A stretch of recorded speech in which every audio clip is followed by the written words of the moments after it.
जय श्री राम जय हनुमान। अंजनी पुत्र पवन पुत्र श्री श्री राम भक्त हनुमानेर जय हो। आज पंचमुखी हनुमानेर एक विशेष मंत्र पाठ करे शोनाबो। आज थेके बांगला नतून बछर शुरू। बछरेर प्रथम दिन हनुमानजीर नाम निये प्रिय हनुमान भक्तरा शुरू करुन। सारा बछर भालो जाबे। एई मंत्रेर प्रभावे विभिन्न ग्रहगत समस्या सब केटे जाबे। एवं तार साथे एटाओ बोले राखी, पौराणिक मतानुसारे रावण शनि देवताके आटके रेखेछिलेन, बंदी करे रेखेछिलेन। ठीक सेई समय भगवान हनुमान माता सीतार खोजे लंकाय गियेछिलेन। तखन तिनी शनि देवताके देखें तिनी बंदी अवस्थाय आछेन। तखन तिनी शनि देवताके सेई बंधन थेके मुक्ति दियेछिलेन। तखन शनिदेव बोलेछिलेन, हनुमान भक्तरा आमार कुप्रभाव थेके आजीवन मुक्ति पाबे। ढाइया साढ़े साथी समस्त ग्रहगत प्रभाव अर्थात कुप्रभावेर हाथ थेके चिरकाल रक्षा पाबे। ताई समस्त हनुमान भक्तरा आपनारा खुशी हये जान एवं दिन रात हनुमानजीर नाम संकीर्तन करुन, हनुमानजीके प्रसन्न करुन। देखबेन जीवन थेके समस्त बाधा विपत्ति केटे गेछे। आपनारा दुःख कष्ट थाकबे ना। आपनी आपनार परिवारेर साथे खूब आनंदे सुखे शांतिते जीवन यापन करते पारबेन। आसुन आमरा पंचमुखी हनुमानजीर एई महाशक्तिशाली मंत्र श्रवण करब। आमरा सकले मिले सारा दिने अंतत 10 मिनिट श्रवण करबेन। हनुमानजीर कृपाय आपनादेर कल्याण होक। आपनारा भालो थाकुन, सुस्थ थाकुन। ओम नमो भगवते वासुदेवाय। जय सीताराम जय हनुमान।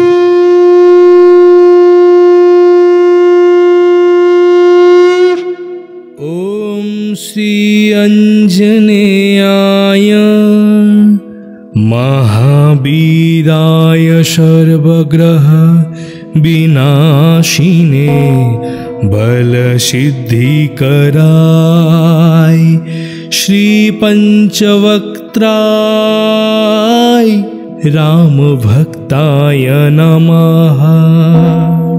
ओम श्री अंजनेयाय महावीराय सर्वग्रह विनाशिने बल सिद्धिकराय श्री पंचवक्त्राय राम भक्ताय नमः। ओम श्री अंजनेयाय महावीराय सर्वग्रह विनाशिने बल सिद्धिकराय श्री पंचवक्त्राय राम भक्ताय नमः। ओम श्री अंजनेयाय महावीराय सर्वग्रह विनाशिने बल सिद्धिकराय श्री पंचवक्त्राय राम भक्ताय नमः। ओम श्री अंजनेयाय महावीराय सर्वग्रह विनाशिने बल सिद्धिकराय श्री पंचवक्त्राय राम भक्ताय नमः। ओम श्री अंजनेयाय महावीराय सर्वग्रह विनाशिने बल सिद्धिकराय श्री पंचवक्त्राय राम भक्ताय नमः। ओम श्री अंजनेयाय महावीराय सर्वग्रह विनाशिने बल सिद्धिकराय श्री पंचवक्त्राय राम भक्ताय नमः। ओम श्री अंजनेयाय महावीराय सर्वग्रह विनाशिने बल सिद्धिकराय श्री पंचवक्त्राय रामभक्ताय नमः। ॐ श्री आञ्जनेयाय महावीराय सर्वग्रह विनाशिने बलसिद्धिकराय श्री पंचवक्त्राय रामभक्ताय नमः। ॐ श्री आञ्जनेयाय महावीराय सर्वग्रह विनाशिने बलसिद्धिकराय श्री पंचवक्त्राय रामभक्ताय नमः। ॐ श्री आञ्जनेयाय महावीराय सर्वग्रह विनाशिने बलसिद्धिकराय श्री पंचवक्त्राय रामभक्ताय नमः। ॐ श्री आञ्जनेयाय महावीराय सर्वग्रह विनाशिने बलसिद्धिकराय श्री पंचवक्त्राय रामभक्ताय नमः। ॐ श्री आञ्जनेयाय महावीराय सर्वग्रह विनाशिने बलसिद्धिकराय श्री पंचवक्त्राय रामभक्ताय नमः। ॐ श्री आञ्जनेयाय महावीराय सर्वग्रह विनाशिने बलसिद्धिकराय श्री पंचवक्त्राय रामभक्ताय नमः। ॐ श्री आञ्जनेयाय महावीराय सर्वग्रह विनाशिने बलसिद्धिकराय श्री पंचवक्त्राय रामभक्ताय नमः। ॐ श्री आञ्जनेयाय महावीराय सर्वग्रह विनाशिने बलसिद्धिकराय श्री पंचवक्त्राय रामभक्ताय नमः। ॐ श्री आञ्जनेयाय महावीराय सर्वग्रह विनाशिने बलसिद्धिकराय श्री पंचवक्त्राय रामभक्ताय नमः। ॐ श्री आञ्जनेयाय महावीराय सर्वग्रह विनाशिने बलसिद्धिकराय श्री पंचवक्त्राय रामभक्ताय नमः। ॐ श्री आञ्जनेयाय महावीराय सर्वग्रह विनाशिने बलसिद्धिकराय श्री पंचवक्त्राय रामभक्ताय नमः। ॐ श्री आञ्जनेयाय महावीराय सर्वग्रह विनाशिने बलसिद्धिकराय श्री पंचवक्त्राय रामभक्ताय नमः। ॐ श्री आञ्जनेयाय महावीराय सर्वग्रह विनाशिने बलसिद्धिकराय श्री पंचवक्त्राय रामभक्ताय नमः। ॐ श्री अञ्जनेयाय महावीराय सर्वग्रह विनाशिने बलसिद्धिकराय श्री पंचवक्त्राय रामभक्ताय नमः। ॐ श्री अञ्जनेयाय महावीराय सर्वग्रह विनाशिने बलसिद्धिकराय श्री पंचवक्त्राय रामभक्ताय नमः। ॐ श्री अञ्जनेयाय महावीराय सर्वग्रह विनाशिने बलसिद्धिकराय श्री पंचवक्त्राय रामभक्ताय नमः।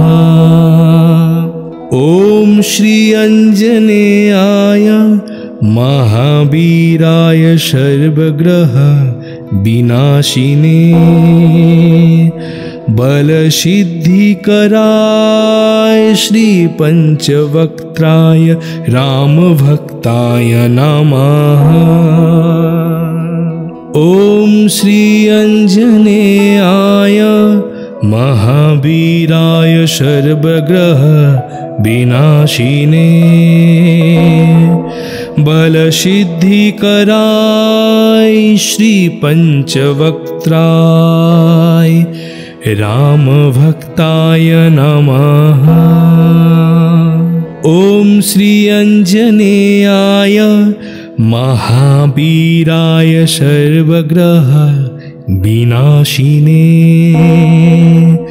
बलसिद्धिकराय श्री पंचवक्त्राय रामभक्ताय नमः। ॐ श्री अञ्जनेयाय महावीराय सर्वग्रह विनाशिने बलसिद्धिकराय श्री पंचवक्त्राय रामभक्ताय नमः। ॐ श्री अञ्जनेयाय महावीराय सर्वग्रह विनाशिने बलसिद्धिकराय श्री पंचवक्त्राय रामभक्ताय नमः। ॐ श्री अञ्जनेयाय महावीराय सर्वग्रह विनाशिने बलसिद्धिकराय श्री पंचवक्त्राय रामभक्ताय नमः। ॐ श्री अञ्जनेयाय महावीराय सर्वग्रह विनाशिने बलसिद्धिकराय श्री पंचवक्त्राय रामभक्ताय नमः। ॐ श्री अञ्जनेयाय महावीराय सर्वग्रह विनाशिने बलसिद्धिकराय श्री पंचवक्त्राय रामभक्ताय नमः। ॐ श्री अञ्जनेयाय महावीराय सर्वग्रह विनाशिने बलसिद्धिकराय श्री पंचवक्त्राय रामभक्ताय नमः। ॐ श्री अञ्जनेयाय महावीराय सर्वग्रह विनाशिने बलसिद्धिकराय श्री पंचवक्त्राय रामभक्ताय नमः। ॐ श्री अञ्जनेयाय महावीराय सर्वग्रह विनाशिने बलसिद्धिकराय श्री पंचवक्त्राय रामभक्ताय नमः। ॐ श्री अंजनेयाय महावीराय सर्वग्रह विनाशिने बलसिद्धिकराय श्री पंचवक्त्राय रामभक्ताय नमः। ॐ श्री अंजनेयाय महावीराय सर्वग्रह विनाशिने बलसिद्धिकराय श्री पंचवक्त्राय रामभक्ताय नमः। ॐ श्री अंजनेयाय महावीराय सर्वग्रह विनाशिने बलसिद्धिकराय श्री पंचवक्त्राय रामभक्ताय नमः। ॐ श्री अंजनेयाय महावीराय सर्वग्रह विनाशिने बलसिद्धिकराय श्री पंचवक्त्राय रामभक्ताय नमः। ॐ श्री अंजनेयाय महावीराय सर्वग्रह विनाशिने बलसिद्धिकराय श्री पंचवक्त्राय रामभक्ताय नमः। ॐ श्री अंजनेयाय महावीराय सर्वग्रह विनाशिने बलसिद्धिकराय श्री पंचवक्त्राय रामभक्ताय नमः। ॐ श्री अंजनेयाय महावीराय सर्वग्रह विनाशिने बलसिद्धिकराय श्री पंचवक्त्राय रामभक्ताय नमः। ॐ श्री अंजनेयाय महावीराय सर्वग्रह विनाशिने बलसिद्धिकराय श्री पंचवक्त्राय रामभक्ताय नमः।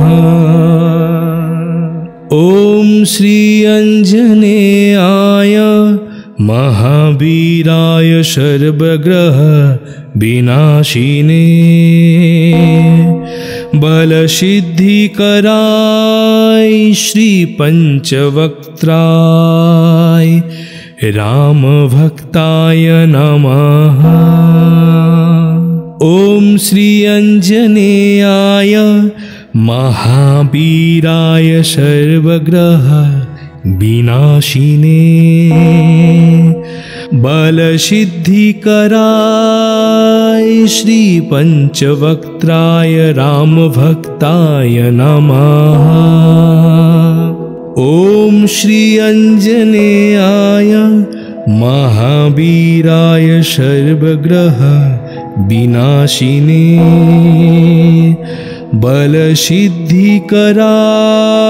श्री पंचवक्त्राय रामभक्ताय नमः।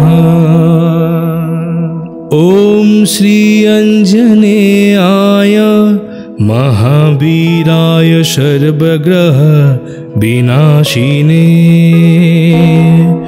बलसिद्धिकराय श्री पंचवक्त्राय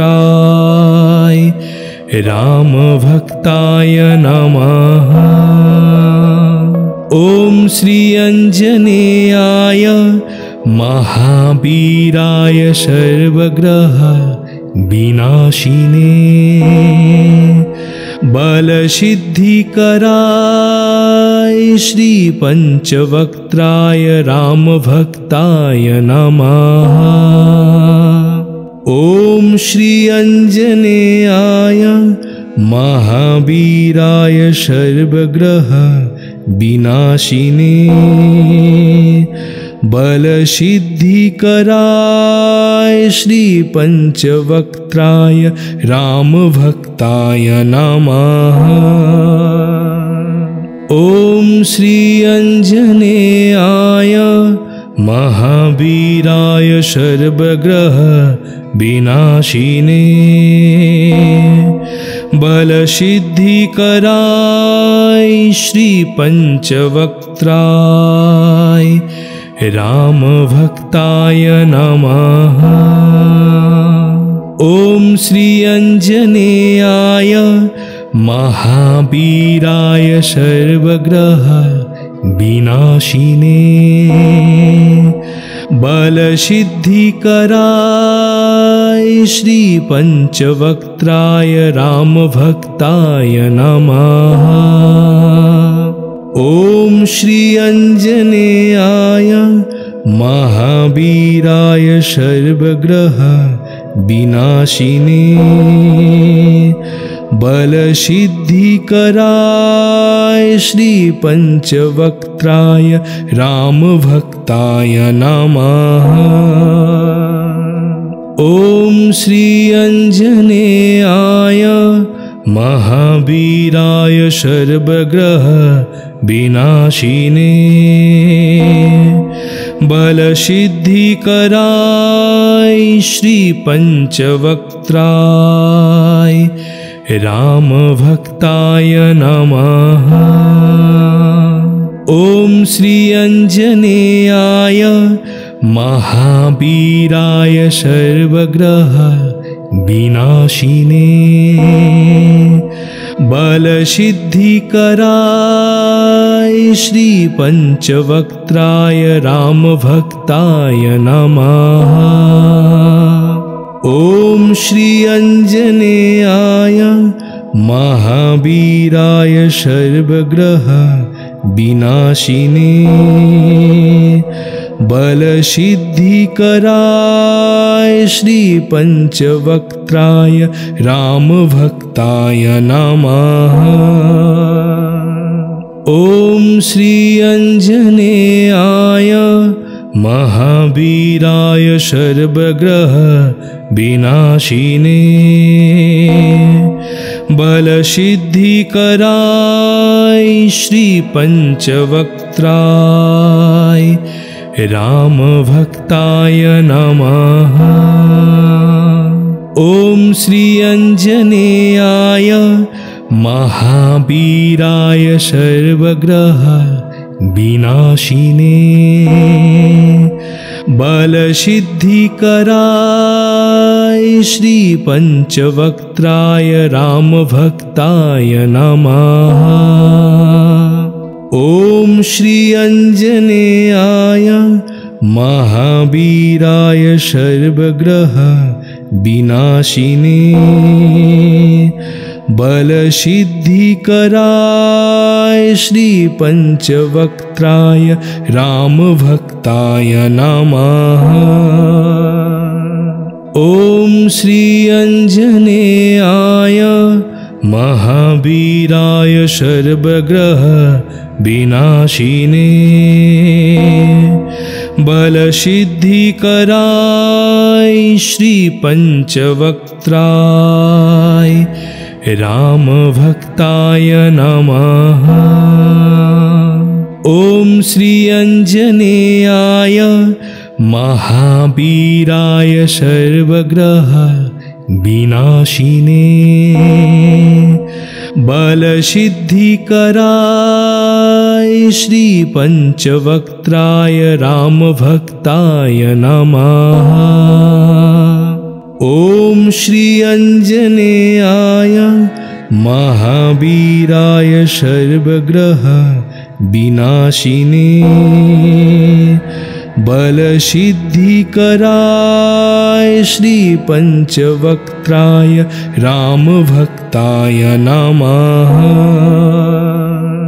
ॐ श्री अञ्जनेयाय महावीराय सर्वग्रह विनाशिने बलसिद्धिकराय श्री पंचवक्त्राय रामभक्ताय नमः।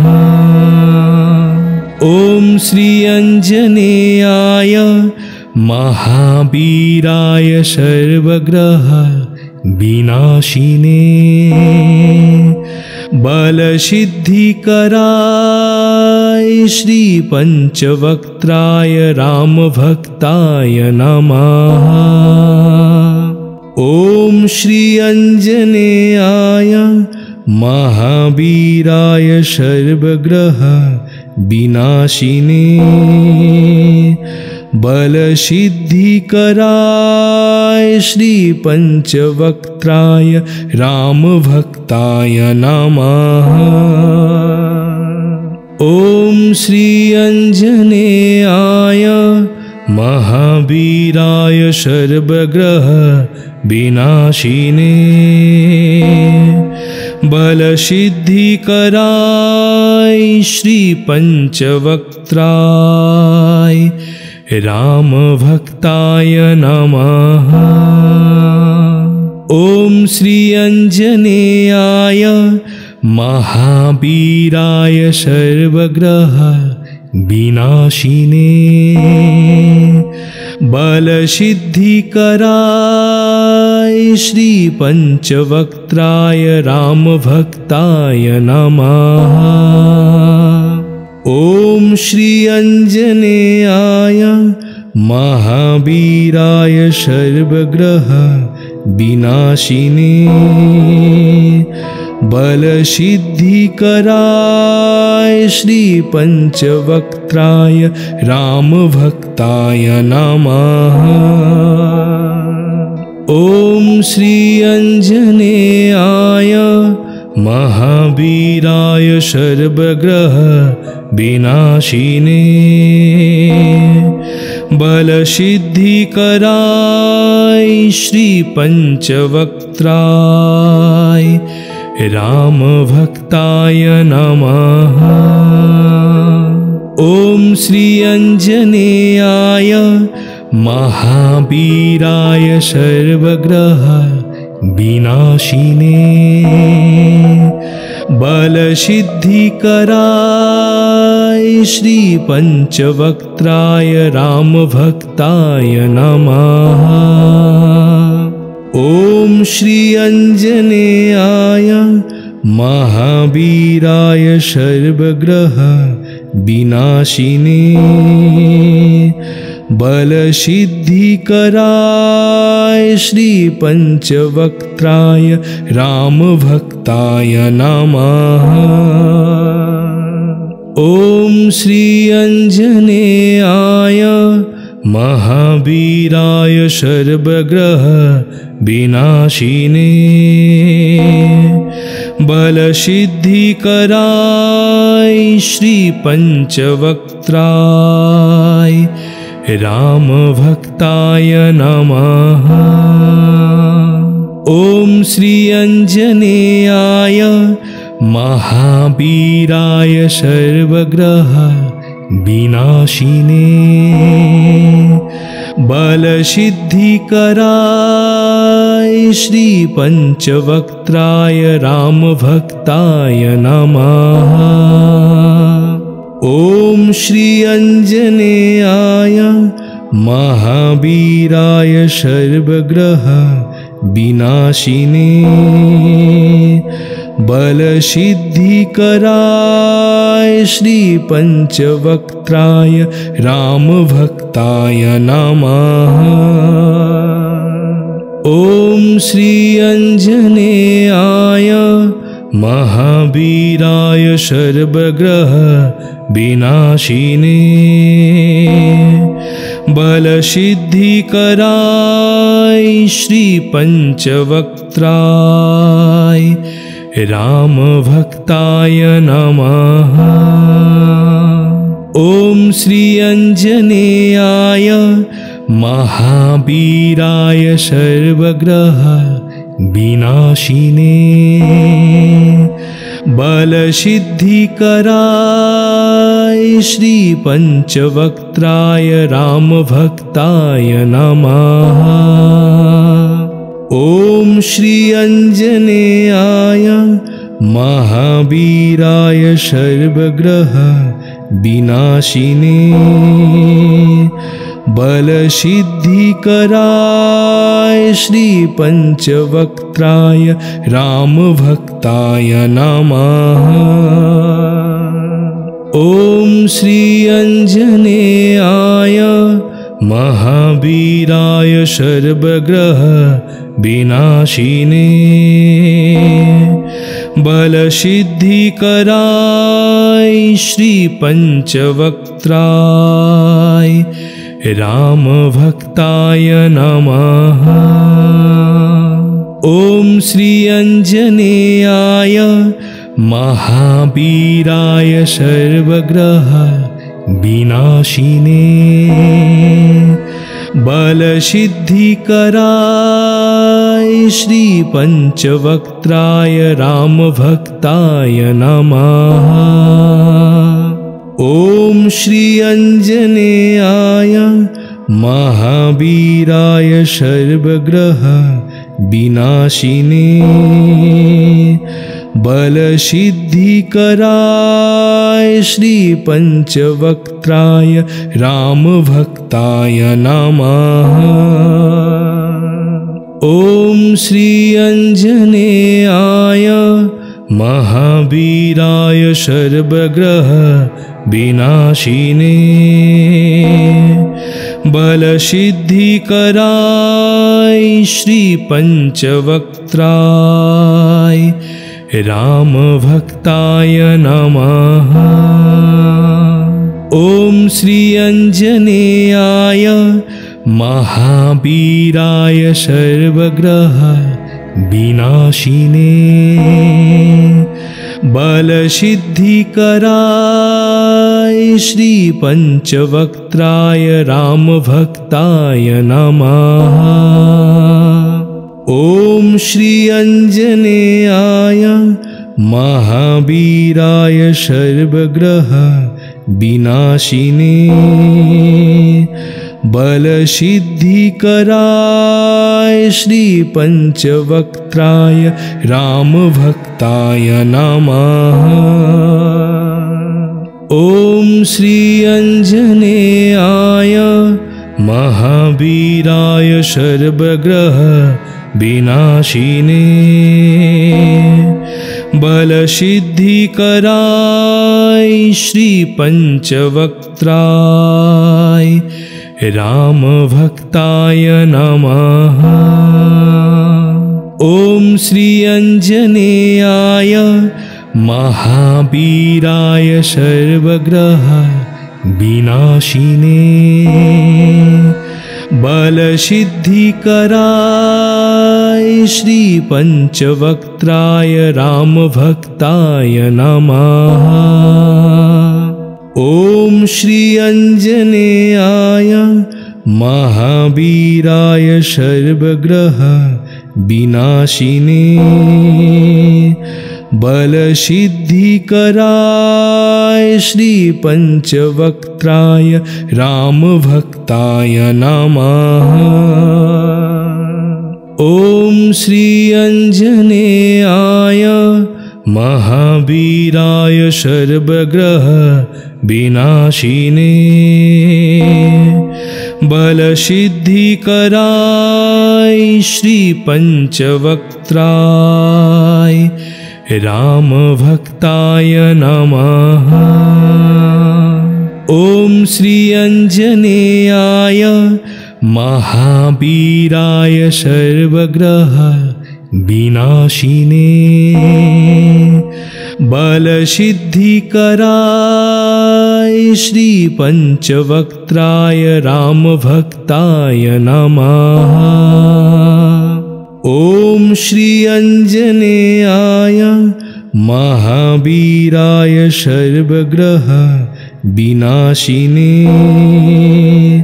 बलसिद्धिकराय श्री पंचवक्त्राय रामभक्ताय नमः।